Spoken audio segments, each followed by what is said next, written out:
अस्सलाम वालेकुम जी। Fundamental of physics सैलिडे रेज़निक walker का 10th एडिशन है। चैप्टर 8 है potential energy and conservation of energy. Problem 3 है। वो कहता है 2 केजी की बुक एक फ्रेंड है जो आपके पास who stands on the ground, जो बंदा जमीन पे खड़ा है at the distance of 10 metre below. इसका बड़ा डी डिस्टेंस 10 मीटर बता दिया गया है। Your friend outstretch the end, आपका एक दोस्त जो ऊपर वाली बिल्डिंग में है वो अपने बाजू फैलाता है at the distance of 1.5 metre. ये नीचे आपको दिखाई दे रहा है अबव द ग्राउंड, यानी जमीन से उसकी बंदे की हाइट कितनी है 1.5 मीटर। वो कहता है how much work does the gravitational force do on the book as is drop to the hand. कितना वर्क होगा ग्रेविटेशनल फोर्स की वजह से। पोटेंशियल एनर्जी की चेंज बतानी है जब उसे ड्रॉप करेगा। और ग्रेविटेशनल पोटेंशियल एनर्जी वो कह रहा है taken at zero at ground level. तो ग्राउंड लेवल पे जीरो है तो जाहिर सी बात है वो ऊपर ही होगा।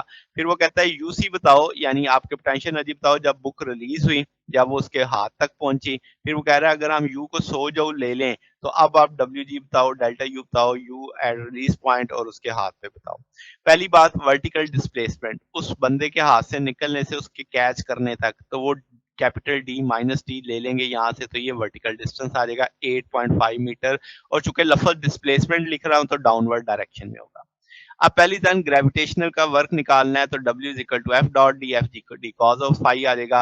अब आपके पास एफ जी की जगह एम जी लग जाएगा। Total displacement D minus D है cos phi, D minus D हमें पता है 8.5 मीटर है। एम जी की वैल्यू लग के कॉस जीरो, क्योंकि डिस्प्लेसमेंट भी डाउनवर्ड है, फोर्स ऑफ ग्रेविटी भी डाउनवर्ड है, तो कॉस जीरो आ जाएगा, तो 167 जूल आ जाएगा। अगर हम बात करें कि भाई पोटेंशियल एनर्जी की चेंज कितनी आएगी, तो u माइनस जीरो, चूंकि हमने उसे ग्राउंड के लिहाज से देखना है, ग्राउंड लेवल पे जीरो है, तो आपके पास फाइनल माइनस इनिशियल का कंसेप्ट आप लेते हैं तो M G D minus D आ जाएगा। माइनस जीरो मैंने लिखा नहीं है, तो अब आपके पास एम भी है, जी भी है, डी माइनस डी भी है। अब आप देखो डी माइनस डी लिखा है मैंने। अब आपके पास इसका मतलब है नीचे से आप देख रहे हो ये चीज, ये एनर्जी यहाँ पे आपने एक तरह से चेक कर ली है। तो ये डी माइनस डी, हमने तो डी माइनस डी निकाला, कैपिटल डी माइनस डी, यहाँ पे स्मॉल डी माइनस डी है, तो साइन चेंज हो गया, तो माइनस साइन इसके साथ आ गया। तो अब आपके पास माइनस 167 जे हो जाएगा।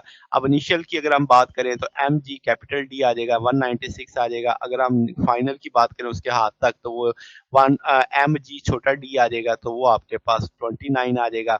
अगर हम कहें कि 100 जूल थी एट द ग्राउंड, तो अब आप कहेंगे कि भाई डब्ल्यू जी पे तो कोई फर्क नहीं पड़ना, वही रहना है। डेल्टा यू पे भी कोई फर्क नहीं, वही रहना है, क्योंकि ये तो एट द ग्राउंड की वैल्यू दे रहा है ना। अब अगर हम कहें कि 100 जूल ग्राउंड पे थी जब वाई जीरो था, तो इनिशियल जो आपके पास होगी अब जो M G D plus U naught, क्योंकि ये तो यहाँ तक की निकली है ना, और यहाँ से उसकी जो एनर्जी है वो 100 जूल है, तो वो अब आप इसमें 100 जूल ऐड कर दोगे तो 296 आ जाएगा। इसी तरह आपके पास फाइनल जब आप बात करेंगे तो एम जी छोटा डी प्लस यू नॉट, क्योंकि वो ऐड हो जाएगी ग्राउंड वाली भी उसके साथ ही, तो वो आपके पास 129 जूल आ जाएगा। तो ये हमारे पास सोल्यूशन है जनाब। अगर आपको इसमें कोई बात पूछनी हो, डाउट हो, तो नीचे कमेंट्स में पूछ सकते हैं।